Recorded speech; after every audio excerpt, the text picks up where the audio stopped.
Hi friends, welcome to our channel. నా పేరు Vamsi. So friends, today మీరు చూస్తున్న బైక్ వచ్చేసి FZS FI V3 వెర్షన్ ఇది. అండ్ మీకు ఇది BS6 వెర్షన్ ఇది. మీకు యాక్చువల్గా 2019లో ఏంటంటే వీళ్ళు BS4తో తీసుకొని వచ్చారు. ఇప్పుడు 2020లో మీకు BS6తో తీసుకొని వచ్చారు. మేజర్గా చెప్పాలంటే BS4కి BS6కి డిఫరెన్స్ ఏంటంటే, ఈ బైక్లో BS4లో వచ్చేసి మీకు స్టెప్డ్ సీట్ ఉండేవి, 2 సీట్స్ ఉన్నాయి. వీళ్ళు BS6లో అవి మీకు సింగిల్ సీట్గా తీసుకొని వచ్చారు. ఇలా ఉండడం వల్ల ఏంటంటే, సింగిల్ సీట్గా ఉండడం వల్ల ఏంటంటే కొంతమంది ఫ్యామిలీస్కి మంచిగా యూజ్ అవుతుంది. లైక్ ఎవరన్నా మీ మదర్ కానీ వైఫ్ కానీ అలా ఉంటే బైక్ ఎక్కేటప్పుడు ఏంటంటే ఇది కంఫర్టబుల్గా ఉంటుంది. వాళ్ళకి ఏంటంటే స్టెప్ సీట్ ఉంటే కొంచెం అన్కంఫర్ట్గా ఉంటుంది లేడీస్కి. సో ఏంటంటే అందులో లుక్ కూడా ఏంటంటే చాలా బాగుంది. ఇది బైక్ వచ్చేసి యూత్కి మంచిగా అట్రాక్ట్ చేస్తుంది అండ్ ఫ్యామిలీకి కూడా మంచిగా యూజ్ అవుతుంది ఈ బైక్. సో ఏంటంటే ఈ బైక్ అనేది ఏంటంటే ఒక డ్రీమ్ బైక్ అనేది చెప్పుకోవచ్చు. మిడిల్ క్లాస్ వాళ్ళకి ప్రతి ఒక్కరు ఏంటంటే ఒక డ్రీమ్ బైక్ అనేది ఉంటుంది వాళ్ళ లైఫ్లో. బట్ కానీ ఏంటంటే దాన్ని కొంతమంది అచీవ్ చేస్తారు, కొంతమంది అచీవ్ చేయలేరు. సో అచీవ్ చేయని వాళ్ళకి ఏంటంటే ఈ బైక్ అనేది వాళ్ళ డ్రీమ్ బైక్ చెప్పుకోవచ్చు. ఎందుకంటే హైసీసీ బైక్ ఉన్నట్టు ఉంటుంది, చూసేదానికి లుకింగ్గా ఉంటుంది. అండ్ ఏంటంటే మనం నలుగురిలో పోయినప్పుడు ఓహో ఇతను కూడా ఒక హైసీసీ బైక్ వాడుతున్నాడు అన్న మంచి ఫీలింగ్ అయితే ఉంటుంది. అండ్ ఇంకా నెక్స్ట్ మేజర్గా చెప్పాలి అంటే BS4కి BS6కి వీళ్ళు BS6లో వచ్చేసి మీకు మ్యాక్సిమం పవర్ అనేది తగ్గించారు. ఈ మ్యాక్సిమం పవర్ తగ్గించడం వల్ల ఏంటంటే మీరు హై స్పీడ్ అనేది ఎక్కువ రీచ్ అవ్వలేరు. మ్యాక్సిమం ఏంటంటే మీరు హై స్పీడ్ కొట్టాలనుకుంటే మీరు అనుకున్నంత రీచ్ అయితే అవ్వలేరు. సో ఏంటంటే కొంచెం డిసప్పాయింట్ అయితే అవుతారు. వీళ్ళకి దీనికి రీజన్ ఏం చెప్పారు అంటే, మీకు మైలేజ్ ఎక్కువ రావాలని మేము మ్యాక్సిమం పవర్ తగ్గించామని చెప్పారు. అండ్ నెక్స్ట్ ఈ బైక్లో మీకు టార్క్యూ అనేది పెంచారు. కంపేర్ BS4తో పోలిస్తే BS6లో టార్క్యూ అనేది పెంచారు. ఈ టార్క్యూ పెంచడం వల్ల ఏంటంటే మీకు పికప్ ఎక్సలెంట్గా ఉంటుంది. అండ్ ఏంటంటే మీకు బైక్ లోడ్ ఉన్నప్పుడు కూడా ఏంటంటే మంచి పికప్ అయితే ఉంటుంది. సో ఇదేంటంటే మనం ఒక గుడ్ థింగ్ అని చెప్పుకోవచ్చు ఈ బైక్లో. అండ్ ఇంకా నెక్స్ట్ ప్రైస్ పాయింట్ ఆఫ్కి వచ్చేసరికి BS4 వెహికల్కి BS6 వెహికల్కి దాదాపు 7,000 నుంచి 8,000 దాకా డిఫరెన్స్ ఉంది. సో ప్రజెంట్ మనం ఏంటంటే BS6 వెహికల్ ప్రైస్ పాయింట్ ఒకసారి చూద్దాము. ప్రైస్ మీకు ఎక్స్షోరూమ్ ప్రైస్ వచ్చేసి మీకు 1,03,000గా ఉంది. ఇది ఆన్ రోడ్ ప్రైస్ వచ్చేసరికి మీకు 1,18,000 నుంచి 1,20,000 వరకు ఉంటుంది. సో మీకు BS4కి BS6కి దాదాపు 7,000 నుంచి 8,000 వరకు డిఫరెన్స్ అయితే ఉంది. వీళ్ళు ఒక 3,000 to 4,000 కానీ తగ్గించుకానుంటే ఈ బైక్ ఒక ఎక్సలెంట్ బైక్ అని చెప్పుకోవచ్చు మనం. అండ్ బైక్లో అయితే మీకు కొన్ని అప్గ్రేడ్స్ అయితే ఇచ్చున్నారు వీళ్ళు. అవి ఏంటో చూద్దాం ఇప్పుడు. ఇంజిన్ దగ్గర చూడండి, మీకు ఒక గార్డ్ ఇచ్చున్నారు. దీనివల్ల ఏంటంటే మీకు ఇంజిన్కి ఏంటంటే కొంచెం ప్రొటెక్ట్గా ఉంటుంది. అండ్ నెక్స్ట్ మీరు ట్యాంక్ దగ్గర చూడండి, వీళ్ళు air intake text type design కూడా ఇచ్చున్నారు మీకు. అండ్ ఇంకా నెక్స్ట్ ట్యాంక్ పాయింట్ ఆఫ్కి వస్తే మీకు ట్యాంక్ చూసేదానికి మస్కులర్గా ఉంది. అండ్ ట్యాంక్ సైజ్ కూడా ఏంటంటే మీకు ఇంక్రీజ్ చేశారు. ప్రీవియస్ బైక్స్తో పోలిస్తే ఈ బైక్లో మీకు ఏంటంటే ట్యాంక్ లుక్ బాగుంది అండ్ సైజ్ కూడా చాలా ఇంక్రీజ్ చేస్తున్నారు మీకు. అండ్ నెక్స్ట్ మీకు సైలెన్సర్కి కూడా ఏంటంటే సిల్వర్ టైప్ వీళ్ళు ఒక ప్రొటెక్షన్ అయితే ఇచ్చున్నారు. అండ్ మీకు గ్రాబ్ రైల్ కూడా ఒకటి ఇచ్చున్నారు. అండ్ నెక్స్ట్ ఇంకా కలర్స్ పాయింట్ ఆఫ్కి వచ్చేసరికి వీళ్ళు బైక్ని 5 కలర్స్గా లాంచ్ చేశారు.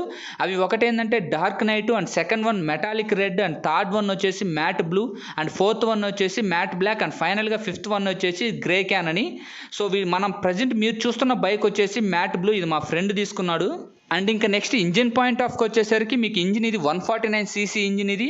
అండ్ మీకు దీంట్లో air cooled 4 stroke SOH single cylinder 2 valve అనేది దీంట్లో యూజ్ చేశారు. ఇంజిన్ మ్యాక్సిమం పవర్ వచ్చేసి 12.4 PS అండ్ దాని RPM వచ్చేసి 7,250 RPM. అండ్ ఇంజిన్ మ్యాక్సిమం టార్క్యూ వచ్చేసి 13.6 Nm అండ్ దాని RPM వచ్చేసి 5,500 RPM. మీకు ఇంజిన్ బోర్ వచ్చేసి 57.3 mm అండ్ ఇంజిన్ స్ట్రోక్ వచ్చేసి మీకు 57.9 mm. అండ్ నెక్స్ట్ మీకు ఈ బైక్లో వచ్చేసి 5 స్పీడ్ మాన్యువల్ గేర్ బాక్స్ ఉంది. అంటే మీకు ఈ బైక్లో 5 గేర్స్ ఉంటాయి. అంటే మీకు ఇంకా ట్యాంక్ కెపాసిటీ వచ్చేసి మీకు 12 లీటర్స్ ఇచ్చున్నారు. అండ్ మీకు దీంట్లో ఫ్యూల్ సిస్టమ్ వచ్చేసి మీకు ఫ్యూల్ ఇంజెక్షన్. దీనివల్ల ఏంటంటే మీకు ఫ్యూల్ కన్జంప్షన్ అనేది కొంచెం తక్కువగా ఉంటుంది. అండ్ ఇంకా బైక్ మైలేజ్ పాయింట్ ఆఫ్కి వచ్చేసరికి మీకు ఈ బైక్ వచ్చేసి 45 కిలోమీటర్స్ ఇస్తుంది. 45 కిలోమీటర్స్ అంటే 150ccలో ఒక ఎక్సలెంట్ బైక్ అనేది మనం చెప్పుకోవచ్చు. మీరు ఇంకా కొంచెం గట్టిగా మెయింటెనెన్స్ చేసుకుంటే మీకు 45 నుంచి 50 మధ్యలో కూడా మీకు మైలేజ్ అనేది వస్తుంది. అండ్ బ్రేక్స్ పాయింట్ ఆఫ్కి వచ్చేసరికి మీకు ఇందులో సింగిల్ ఛానల్ ABS సెటప్ అనేది తీసుకొని వచ్చారు. అది మీకు ఏంటంటే ఫ్రంట్ టైర్ వరకే మీకు సింగిల్ ఛానల్ ABS సెటప్ ఉంటుంది. అండ్ రేర్ టైర్కి వచ్చేసి మీకు డిస్క్ యూస్ చేస్తారు. మీకు ఫ్రంట్ టైర్ సైజ్ వచ్చేసి 100/80 17 అండ్ రేర్ టైర్ సైజ్ వచ్చేసి మీకు 140/60 17. మీకు కంపేర్ చేస్తే ప్రీవియస్ FGతో పోలిస్తే మీకు రేర్ టైర్ సైజ్ అనేది కొంచెం ఇంక్రీజ్ చేశారు. దీనివల్ల ఏంటంటే మనకి గ్రిప్ కొంచెం బాగుంటుంది. మనకి ఏంటంటే కొంచెం యాక్సిడెంట్స్ నుంచి కొంచెం తగ్గించుకునేదానికి ఛాన్సెస్ అయితే ఉంటుంది. అండ్ మీకు దీంట్లో radial type tubeless tyres use చేశారు ఈ బైక్లో. అండ్ నెక్స్ట్ ఇంకా సస్పెన్షన్ పాయింట్ ఆఫ్ వచ్చేసరికి మీకు ఫ్రంట్ సస్పెన్షన్లో వచ్చేసి టెలిస్కోపిక్ ఫోక్స్ అనేవి యూజ్ చేశారు. అండ్ రేర్ సస్పెన్షన్లో వచ్చేసి మీకు 7 స్టెప్ అడ్జస్టబుల్ మోనోక్రాస్ అనేది యూజ్ చేశారు. నెక్స్ట్ నేను బైక్ ఆన్ చేస్తాను, ఒకసారి చూడండి. మీకు డిస్ప్లే కనిపిస్తుంది కదా, మీకు చూడండి అన్ని సిగ్నల్ అయితే కనిపిస్తున్నాయి.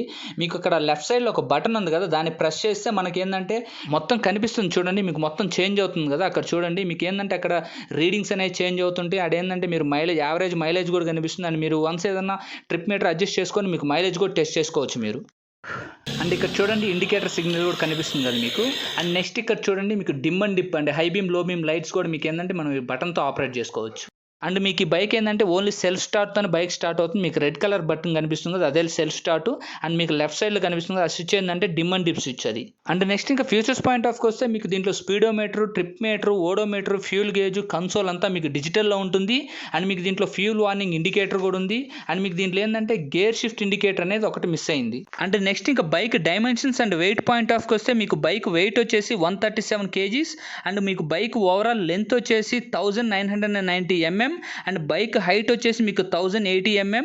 అండ్ మీకు బైక్ విడ్త్ వచ్చేసి 780 mm. మీకు బైక్ గ్రౌండ్ క్లియరెన్స్ వచ్చేసి 165 mm. మీకు వీల్ బేస్ ఉంది కదా, వీల్ బేస్ వచ్చేసి 1330 mm. మీకు ఓవరాల్ సీట్ హైట్ వచ్చేసి మీకు 790 mm. ఇది ఏంటంటే కొంచెం హైట్ తక్కువ ఉన్న వాళ్ళకి కూడా ఏంటంటే రైడింగ్ పొజిషన్ అనేది కంఫర్ట్గా సెట్ అవుతుంది. అండ్ బైక్ ఇంకా హెడ్ లైట్ పాయింట్ ఆఫ్కి వస్తే హెడ్ లైట్ చూసేదానికి బాగుంది. మీకు హెడ్ లైట్ వచ్చేసి మీకు ఎల్ఈడి, టైల్ లైట్ వచ్చేసి మీకు బల్బ్ యూజ్ చేశారు. మీకు అంటే సిగ్నల్ ల్యాంప్ ఉంది కదా, అది ఎల్ఈడిగా యూజ్ చేశారు. యమహా కంపెనీ వాళ్ళు అన్ని బైక్స్కి ఏంటంటే సేమ్ ఇండికేటర్స్ యూజ్ చేస్తున్నారు. ఈ ఇండికేటర్స్ యూజ్ చేసి కొంచెం ప్రీమియర్గా తీసుకొని వస్తే ఇంకా బైక్ అనేది ఎక్సలెంట్గా ఉంటుంది. అండ్ నెక్స్ట్ ఇంకా ఫైనల్గా good things and bad things point of గురించి తెలుసుకుందాం. ఫస్ట్ గుడ్ థింగ్స్ ఏంటంటే బైక్ వచ్చేసి మీకు సింగిల్ ఛానల్ ABS సెటప్తో తీసుకొని వచ్చారు. అండ్ ఏంటంటే మీకు మ్యాక్సిమం టార్క్ కూడా ఇంక్రీజ్ చేశారు. అండ్ మీకు బైక్ డిజైన్ కూడా ఎక్సలెంట్గా ఉంది. అండ్ ఇంకా బ్యాడ్ థింగ్స్ పాయింట్ ఆఫ్ వస్తే ఇది ఏంటంటే మ్యాక్సిమం పవర్ అనేది కొంచెం తగ్గించారు. అండ్ కొంచెం కాస్ట్ అనేది 2,000 to 3,000 తగ్గించుంటే బాగుండేది. అండ్ ఇంకోటి ఏంటంటే వీళ్ళు ఫస్ట్ ఇండికేటర్ అనేది చేంజ్ చేయాలి. ఓకే ఫ్రెండ్స్, మీకు ఈ వీడియో నచ్చినట్లయితే లైక్ చేయండి, కమెంట్ చేయండి, మరియు షేర్ చేయండి. మీకు ఏదైనా డౌట్ ఉంటే ఈ బైక్ గురించి మీరు కింద కమెంట్ సెక్షన్లో మెన్షన్ చేయండి, నేను కన్ఫర్మ్గా రిప్లై ఇస్తాను. ఛానల్ని ఇప్పటి వరకు ఎవరన్నా సబ్స్క్రైబ్ చేసుకోకుండా ఉంటే సబ్స్క్రైబ్ చేయండి, మరియు బెల్ ఐకాన్ని ప్రెస్ చేయండి. ఓకే ఫ్రెండ్స్, మీకు ఈ వీడియో నచ్చినట్లయితే లైక్ చేయండి, షేర్ చేయండి, మరియు కమెంట్ చేయండి. Okay guys, thanks for watching this video. This is Romsi Reddy signing off.